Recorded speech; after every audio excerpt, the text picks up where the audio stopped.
Hello students, अस्सलाम वालेकुम। I welcome you all once again.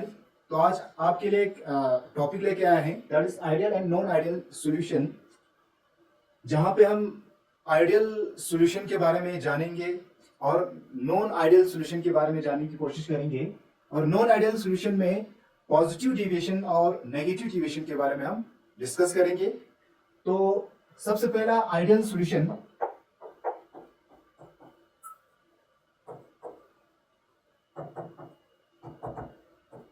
Ideal solution वो solutions जो राउल्स लॉ को ओबे करता है, फॉलो करता है, उस लॉ को मानते हैं, that is ideal solution.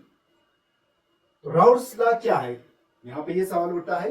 Raoult's law कहते हैं कि किसी भी वोलेटाइल सॉल्यूशन के लिए, फॉर एनी वोलेटाइल सॉल्यूशन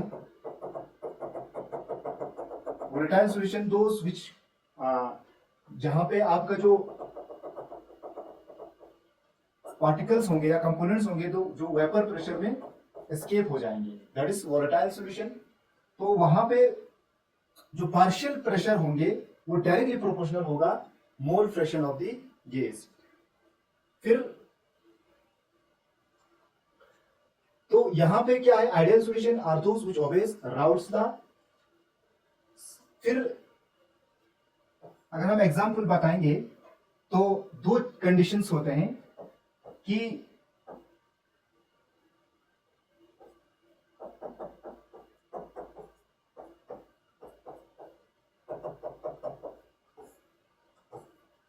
ये हम समझने की कोशिश करेंगे कि डेल्टा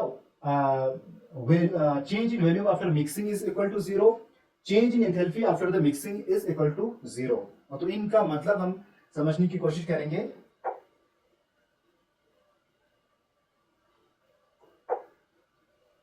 देखिए, हमारे पास ए के अगर हमारे पास सॉल्यूट होंगे, फिर बी के हमारे पास सॉल्वेंट होंगे, तो इसका अपना एक वॉल्यूम होगा, इसका अपना एक वॉल्यूम होगा। तो मिक्स करने के बाद ए और बी के बीच में आपका बॉन्ड बनेंगे और यहां पे सॉलिड और सॉल्वेंट के बीच में आपका बॉन्ड बन के सॉल्यूशन बन गया।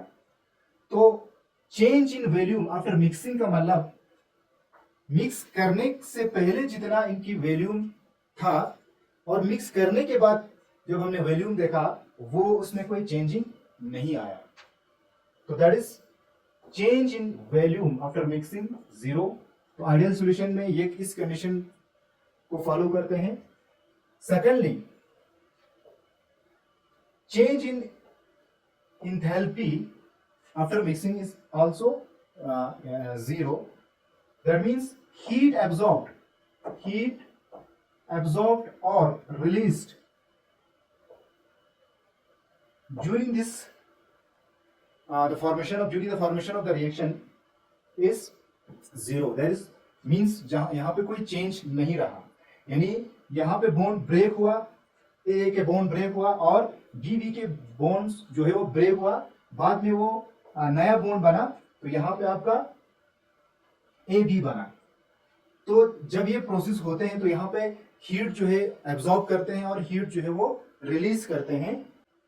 तो यहाँ पे आपका सॉल्यूशन बनने के दौरान ना हीट एब्जॉर्ब हुआ ना हीट रिलीज हुआ, तो उस कंडीशन को हम यानी एंथैल्पी चेंज आफ्टर मिक्सिंग, वहां पे क्या रहते हैं, ये जीरो रहते हैं।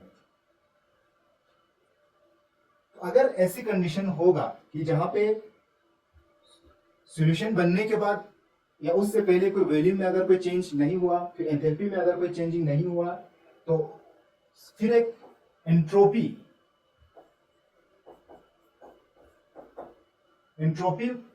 क्या होगा आइडियल सॉल्यूशन में, entropy is greater than zero, क्योंकि नंबर ऑफ यहाँ पे आपका पार्टिकल्स या नंबर ऑफ मॉलिक्यूल जो है वो सॉल्यूशन में क्या होंगे, बढ़ जाएंगे। जब भी नंबर ऑफ पार्टिकल्स या मॉलिक्यूल्स बढ़ जाएंगे वहां पे एंट्रोपी क्या होगा, डिक्रीज होगा। ये कंडीशन रहेगी। फिर इसके बाद change in Gibbs free energy, that will be less than zero. जो गिब्स फ्री एनर्जी है वो किसी भी स्पॉन्टेनियस प्रोसेस के लिए नेगेटिव आता है, लेस देन 0 होगा, तो ये कंडीशन है आइडियल सॉल्यूशन के लिए। तो एक बार फिर से देख लीजिए, ideal solution are those which obeys Raoult's law. फिर इसके बाद आइडियल सॉल्यूशन में हमें ये 3-4 कंडीशंस हमें याद रखना है। वहां पे क्या होगा कि change in volume after mixing is equal to 0, change in enthalpy after mixing is equal to 0, entropy तो ग्रेटर देन 0 रहेगी और gives free energy that is less than 0। तो ये आपको मैंने समझाया। Example chloro ethane and bromo ethane, ये दोनों आइडियल सॉल्यूशन को नियरली क्या करते हैं, आइडियल सॉल्यूशन को फॉलो करता है। वैसे तो मोस्ट ऑफ द सॉल्यूशन जो है वो आइडियल नहीं होगा, नियरली ऐसे क्लोरोइथेन और ब्रोमोइथेन जैसे जो इनके सॉल्यूशन जो है आइडियल सॉल्यूशन को फॉलो करते हैं। तो this was all about the ideal solutions. ठीक है, ये 4 कंडीशन आपको याद रखना है। फिर इसके बाद we have non ideal solution. Non ideal solution जो राउल्स लॉ को फॉलो नहीं करेंगे, simply that is non ideal solution. इसका मतलब ये कंडीशंस नहीं होंगे, यानी सॉल्यूशन बनने के बाद जो वॉल्यूम होगा वो यानी 0 के बराबर नहीं होगा, मोर देन 0 हो सकता है या लेस देन 0 हो सकता है। एंथैल्पी जो है वो 0 के बराबर नहीं होगा। तो नॉन आइडियल के बारे में हम देखते हैं। देखिए, हम अगर AA और BB ये हमारा सॉल्यूट है, ये हमारा सॉल्वेंट है, तो A और A के बीच में इंटरमोलिकुलर अट्रैक्शन है, B और B के बीच में भी इंटरमोलिकुलर अट्रैक्शन है, जो टूटने के बाद A और B बनके हमारे सॉल्यूशन में A और B के यानी बीच इंटरमोलिकुलर अट्रैक्शन होगा, तो ये दोनों बॉन्ड बनेंगे। अब हमें ये देखना है कि A और B के बीच में जो इंटरमोलिकुलर अट्रैक्शन है वो क्या है। अगर इंटरमोलिकुलर अट्रैक्शन जो है वो पहले के एज कंपेयर टू AA और BB means solute solute and solvent solvent, अगर ये ज्यादा है तो वो क्या होंगे, क्लोज होंगे। इंटरमोलिकुलर अट्रैक्शन जो है वो अगर ज्यादा है A और B के बीच में, तो वहां पे फोर्स ऑफ अट्रैक्शन ज्यादा होगा, वो क्लोज होगा। तो क्लोज होने के बाद फिर क्या होगा, ये जो है यहां से जो एस्केप करने की जो टेंडेंसी है, वेपर प्रेशर बनने की जो टेंडेंसी है वो क्या हो जाएगा, कम हो जाएगा, यानी यहां से कम जो है वेपर बनेंगे। If the intermolecular force of attraction between A and B is strong as compare to their earlier one. फिर इसके बाद हो सकता है एक और कंडीशन कि भाई आपका A और B के बीच में जो इंटरमोलिकुलर अट्रैक्शन जो है वो क्या हो, कम हो।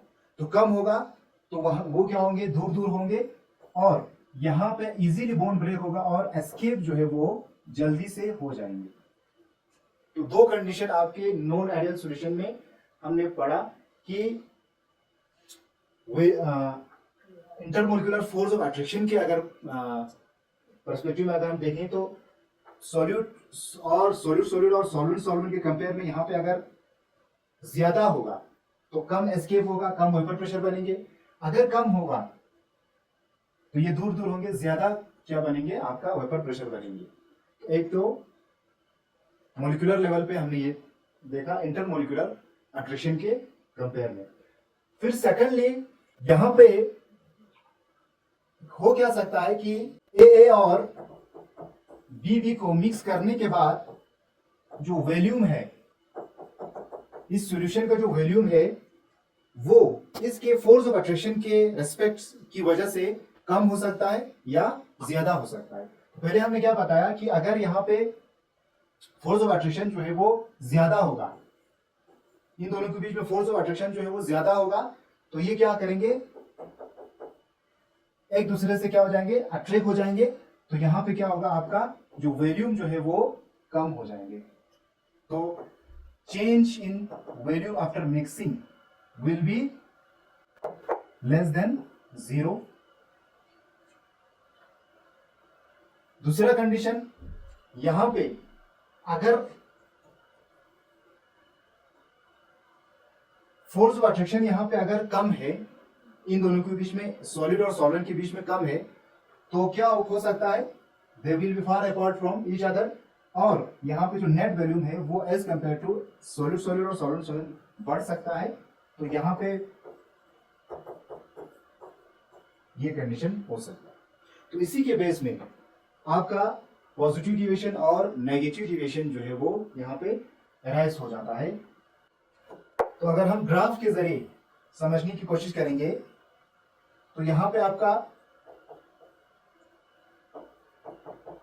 मोल फ्रैक्शन और आपका यहाँ पे वेपर प्रेशर,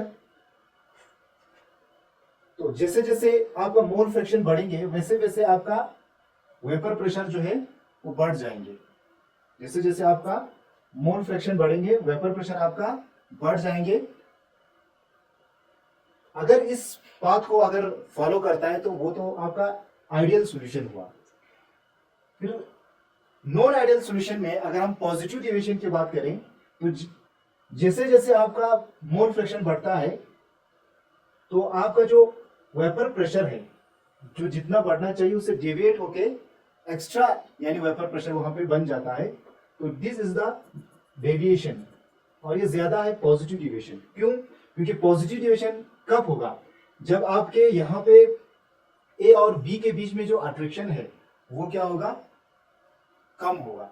अट्रैक्शन जो है कम होगा तो ज्यादा वेपर प्रेशर यहाँ से बनेंगे और ज्यादा मॉलिक्यूल जो है वो क्या हो जाएंगे, in the form of vapour escape होंगे। तो ये वहां पे पॉजिटिव डेविएशन बन जाते हैं। तो हम देखेंगे नॉन आइडियल में पॉजिटिव डेविएशन कब अराइज होता है? When the inter molecular attraction of solute solvent is less than solute and solvent जो solute और solvent के बीच में जो जितनी फोर्स ऑफ अट्रैक्शन है उससे कम आपके सॉलिड और सॉल्वेंट के बीच में जब आपका कम फोर्स ऑफ अट्रैक्शन बन जाएंगे तो वहां पे ज्यादा वेपर प्रेशर बनेंगे। तो वहां पे आपका पॉजिटिव डेविएशन जो है वो अराइज होता है। ये एक कंडीशन। सेकेंडली जो आपका डेल्टा पॉजिटिव डेविएशन में